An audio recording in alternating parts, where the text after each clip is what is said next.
Abdul Halim di dalam hatinya bilang begini,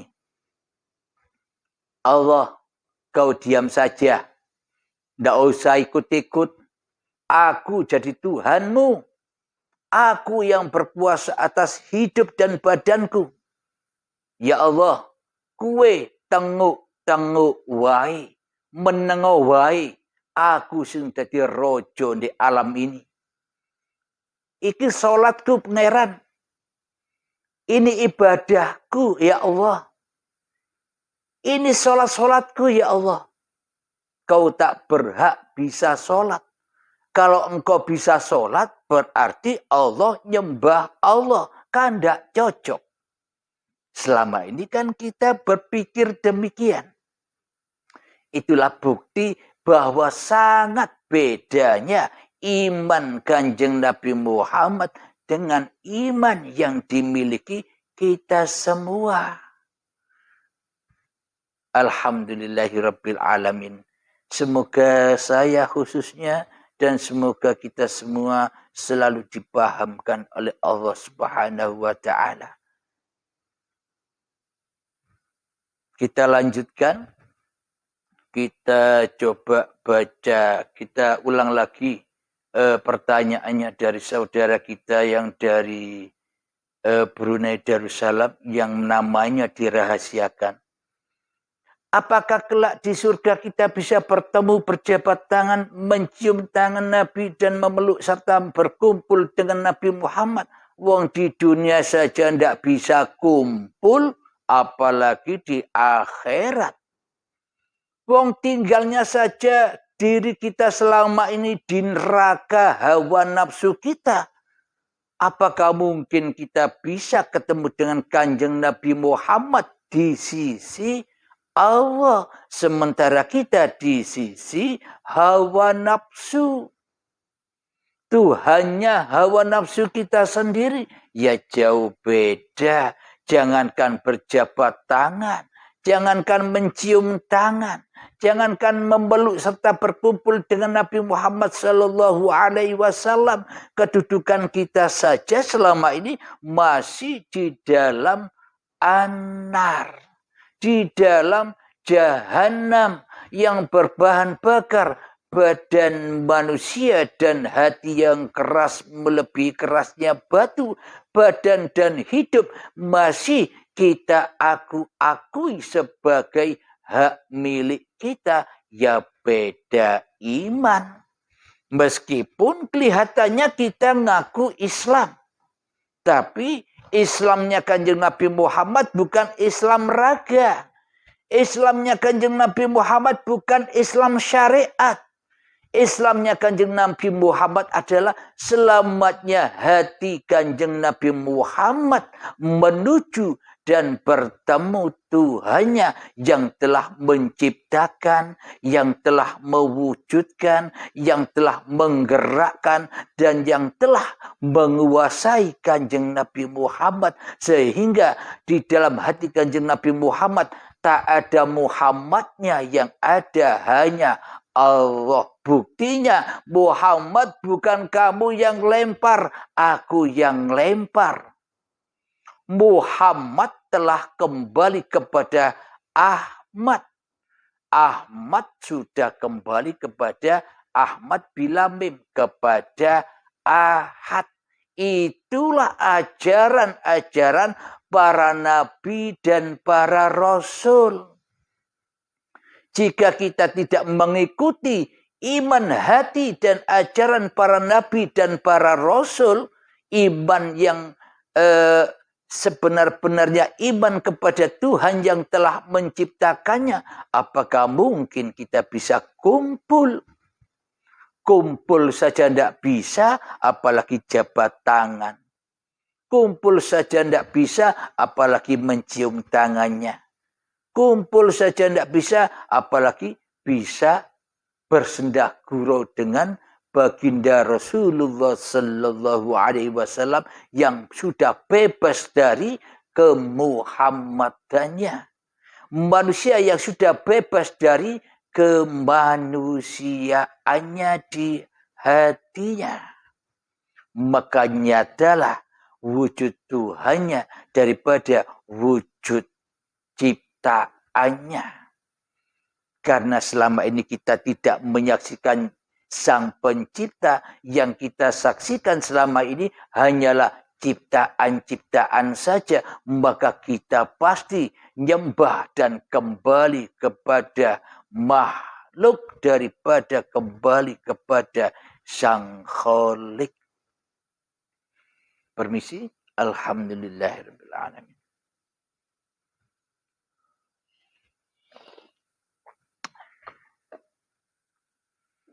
Alhamdulillahirabbil alamin. Mari kita buka Al-Qur'annya biar saya tidak dikatakan dongeng saja.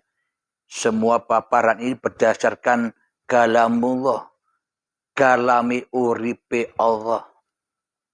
Semuanya ada di dalam Al-Qur'an, semuanya.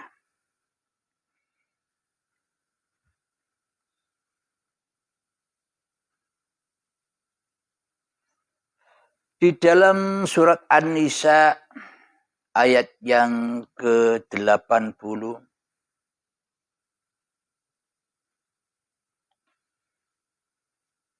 A'udzu billahi minasy syaithanir rajim. Bismillahirrahmanirrahim. Wa arsalnaka lin-nasi rasula wa kafa billahi syahida. Yang artinya, barang siapa menaati Rasul dalam kurung Muhammad, maka sesungguhnya dia telah mentaati Allah. Dan barang siapa berpaling dari ketaatan itu, maka ketahuilah kami tidak mengutusmu Muhammad untuk menjadi pemelihara mereka. Inilah bukti bahwa kita manusia wajib mentaati Rasulnya. Karena Rasul, karena Kanjeng Nabi Muhammad sebagai suri tauladan bagi seluruh manusia yang membawa agama rahmatan lil alamin. Itulah agama yang dibawa Rasul. Agama rahmat sehingga manusia bisa menuju Tuhannya. Agama rahmat agar manusia tidak tersesat kepada Tuhannya. Agama yang rahmat agar manusia tidak jadi Tuhan di hatinya. Inilah agama yang rahmat. Bukan agama-agama yang seperti kita peluk selama ini.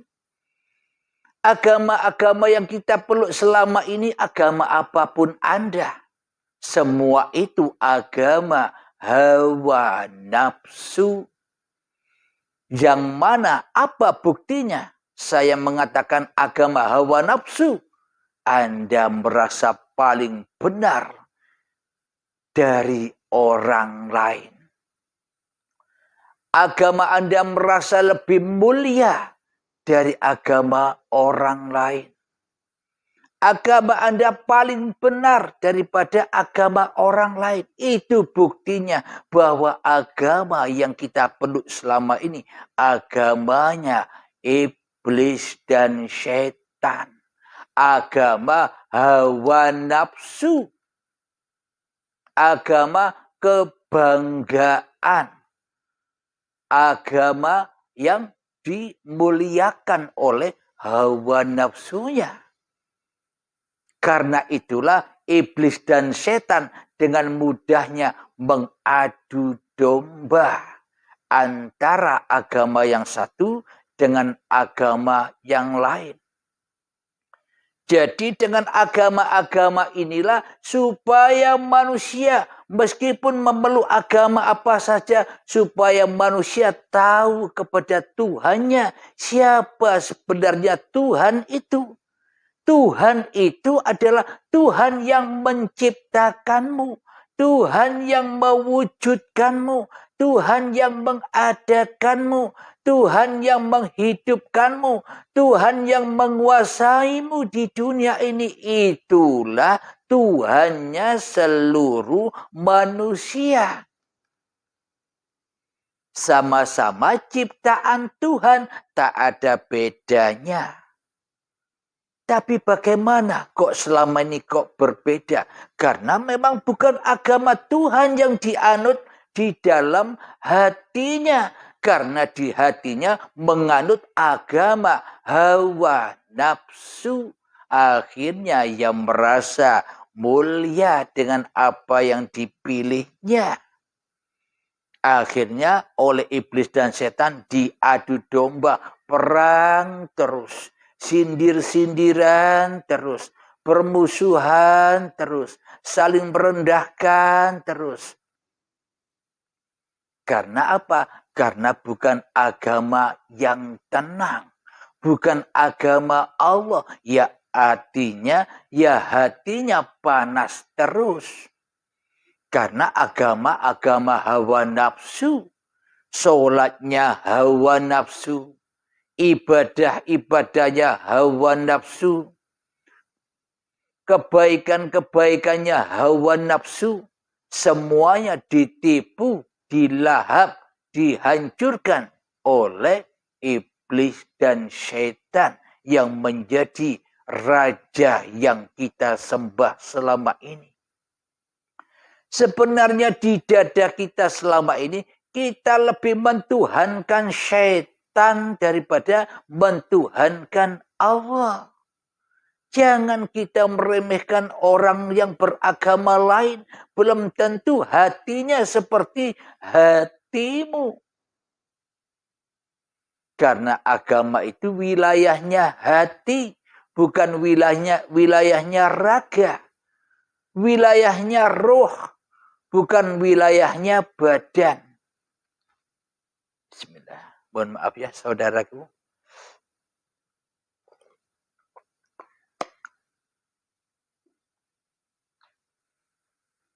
Ada ayat lagi kita baca.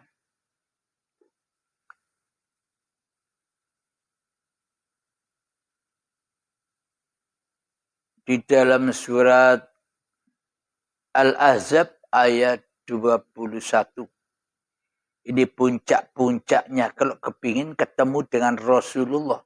Ini puncak-puncaknya kalau kita kepingin berjabat tangan mencium tangan Rasulullah. Ini puncak-puncaknya kita bila ingin memeluk Rasulullah. Dan inilah puncak-puncaknya bila kita ingin berkumpul dan berkumpul selalu bersendah gurau dengan Rasulullah.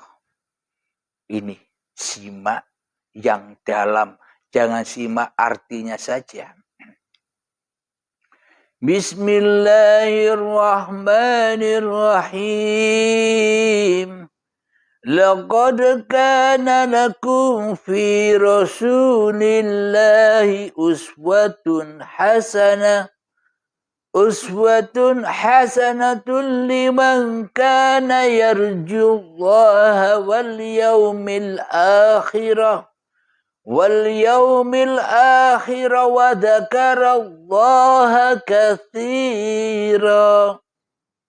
Yang artinya sungguh telah ada pada diri Rasulullah itu suri tauladan yang baik bagimu, yaitu bagi orang yang mengharap-harap rahmat Allah dan datangnya hari kiamat dan yang banyak mengingat Allah. Jadi kalau belum kiamat tidak akan bisa mengingat Allah. Bila kita tidak mati dulu tak bakal ketemu Allah. Maknanya jangan jadi Tuhan. Mari kita artikan bersama. Sungguh telah ada pada diri Rasulullah itu suri tauladan. tauladan apanya yang harus kita ikuti. Jangan tauladan badan-badan Kanjeng Nabi Muhammad saja yang kita ikuti, percuma. Bila hati Nabi Muhammad tidak pernah kita ikuti. Bila kerasulan Nabi Muhammad tidak ikuti, ya kita berarti bukan golongan Rasulullah. Bukan golongan Kanjeng Nabi Muhammad, wong iman hatinya beda. Apa maksud suri tauladan bagi seluruh manusia itu? Yakni imannya. Maknanya Nabi Muhammad itu diciptakan, dicontohkan oleh Allah Subhanahu wa Ta'ala untuk dijadikan contoh bagi seluruh manusia. Imannya, yakni Muhammad bukan kamu yang melempar, berarti Nabi Muhammad itu kan hanya makhluk, bukan sang kholik. Dan berarti diri kita pun sama juga makhluk, bukan sang kholik. Bukan kita yang hidup, bukan kita yang berkuasa, bukan kita yang punya kehendak, bukan kita yang duduk ini, bukan kita yang berdiri ini, bukan kita yang bicara ini, bukan kita yang bekerja ini, bukan kita yang sholat ini, bukan kita yang ibadah ini. Inna salati wa nusuki wa mahyaya wa mamati lillahi rabbil alamin. Jelas sudah. Inilah contoh yang harus dicontoh oleh manusia. Agar apa? Agar jadi rasulnya Allah. Bukan jadi rasulnya awakmu dewe. Bukan jadi rasulnya dirimu sendiri. Bukan jadi rasulnya hawa nafsumu dewe. Inilah maknanya. Maknanya jadi golongan Nabi Muhammad ya harus ikut Kanjeng Nabi Muhammad total jenderal jiwa dan raganya. Jangan kau aku-akui dohir batinmu. Dohir batin itu sifatnya Allah, bukan sifat Muhammadnya. Muhammad hanya diperankan. Sama seperti kita juga pun diperankan bagi kita yang sudah sadar, bagi kita yang sudah baiat. Bila kita belum sadar, maka ya kita tidak percaya kalau kita Rasulullah. Ini babakan hati loh ya, babakan hati, bukan babakan lahir. Bukan babakan syariat, bukan babakan badaniyah. Kalau ini diunggah di babakan badaniyah, seolah-olah ngaku jadi nabi. Ada nabi baru lagi. Ini orang yang salah paham. Orang yang masih dangkal imannya kepada Tuhannya. Ayatnya sungguh dijelaskan dengan sungguh-sungguh jelasnya. Sungguh telah ada pada diri Rasulullah itu suri tauladan yang baik bagimu. Maknanya kita juga harus jadi Rasulullah. Jadi Rasulnya Allah. Jadi utusan Allah. Jadi pesuruh Allah. Jadi khalifatullah. Jangan jadi Rasulnya iblis. Jangan jadi utusannya setan. Jangan jadi pesuruh hawa nafsumu sendiri di hatimu. Maka ikutilah Rasulmu. Maknanya ngikuti Rasulnya bukan ngikuti secara syariat. Hatinya kopur. Bukan ngikuti syariat saja. Hatinya ingkar. Jadi maknanya ikutilah hatinya dulu babagan syariatnya opo jari yang punya hidup.